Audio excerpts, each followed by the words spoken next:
Hai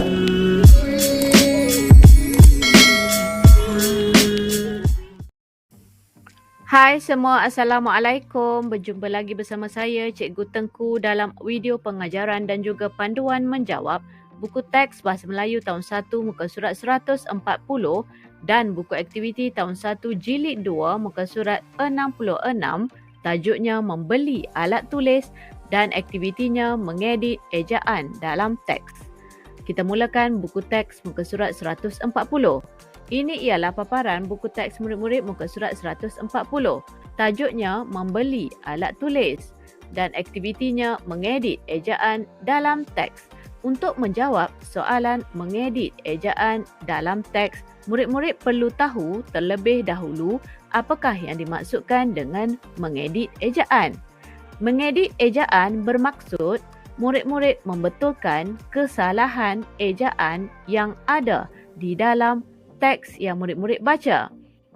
Ini ialah teks yang murid-murid perlu baca untuk muka surat 140 ini. Terdapat beberapa kesalahan ejaan di dalam teks ini. Murid-murid perlu betulkan kesalahan ejaan yang ada di dalam bahan yang diberikan ini. Mari kita baca sama-sama sambil kita mengenal pasti dan membetulkan ejaan yang dieja dengan salah di dalam bahan ini. Tajuknya ialah Membeli Alat Tulis.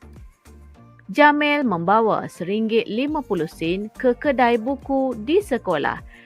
Dia hendak membeli alat tulis. Jamil mengira harga barang-barang di kedai buku. Pensil dan pemadam berharga 40 sen setiap satu. Harga buku latihan 60 sen.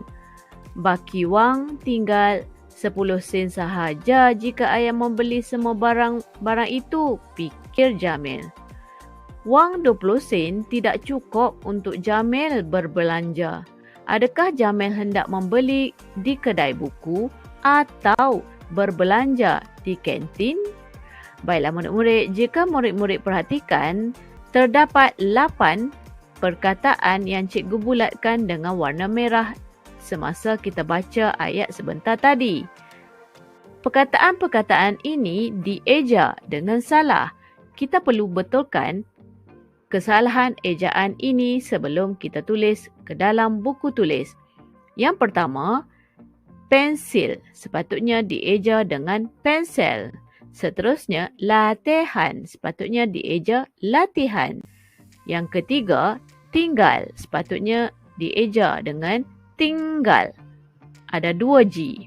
Seterusnya, RM 10 sen. Sepatutnya apabila ada RM di hadapan tidak perlu lagi tulis perkataan sen di belakangnya. Seterusnya, ayah sepatutnya ejaan yang betul ialah saya. Pikir, ejaan yang betul ialah fikir. Cukup, ejaan yang betul ialah cukup. Dan yang terakhir, kantin, sepatutnya ejaan yang betul ialah kantin. Baiklah, cikgu mahu murid-murid buka buku tulis BM1 untuk menulis latihan ini. Tuliskan hari, gariskan. Tuliskan tarikh, gariskan. Seterusnya, tuliskan tajuk, membeli alat tulis. Gariskan juga tajuk tersebut. Kemudian, murid diminta membina 9 baris kotak sebagaimana yang cikgu tunjukkan contoh ini. Kotak yang pertama di bahagian atas tuliskan perkataan salah di sebelah kiri dan betul di sebelah kanan. Tuliskan nombor 1 hingga 8 untuk 8 perkataan. Kemudian murid-murid mula menulis perkataan tadi. Pensil, ejaan salah. Ejaan betulnya ialah pensel. Seterusnya, latihan. Ejaan betulnya latihan. Tinggal. Ejaan betulnya tinggal. RM 10 sen. Ejaan betulnya RM 0.10 sahaja tanpa perkataan sen. Dan 4 lagi perkataan cikgu mahu murid-murid tulis ejaan yang betul sebagaimana yang kita bincang sebentar tadi. Seterusnya kita teruskan buku aktiviti Jilid 2 muka surat 66. Ini ialah paparan buku aktiviti murid-murid muka surat 66. Arahannya baca dan edit. Murid-murid diminta membaca setiap ayat yang ada di bahagian kotak merah yang cikgu berikan ini. Kemudian, murid-murid perlu kenal pasti apakah ejaan yang betul untuk setiap soalan, sama ada ejaan di sebelah kiri atau ejaan di sebelah kanan. Tandakan right jika dieja dengan betul dan pangkah jika dieja dengan salah. Kita lihat soalan yang pertama sebagai contoh. Jamil, Hardip dan Mimi pergi ke kedai. Mereka hendak membeli hadiah hari lahir untuk Cikgu Nasrul. Lahir di situ telah dihitamkan untuk menunjukkan itu ialah perkataan yang dieja salah. Maka pangkah perkataan lahir dan ejaan betulnya ialah lahir, H-I-R. Seterusnya, soalan nombor 2. Jamil berminat untuk membeli sebatang pen. Harga pen itu RM6.30. Jika kita lihat, perkataan yang dieja salah di situ ialah harga. Maka kita pangkah perkataan harga dan ejaan yang betul ialah harga. Seterusnya, soalan yang ketiga. Hardip dan Mimi pula suka akan sehelai tali leher.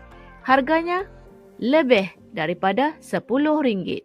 Ejaan yang silap dalam ayat ini ialah lebih. Sepatutnya ejaan yang betul ialah lebih untuk perkataan ini, L-E-B-I-H.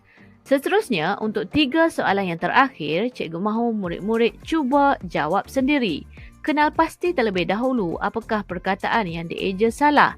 Kemudian, murid-murid pangkah untuk perkataan yang dieja salah dan tanda right untuk perkataan yang dieja betul. Baiklah murid-murid, sampai di situ saja. Semoga bermanfaat. Jumpa lagi. Bye. Assalamualaikum.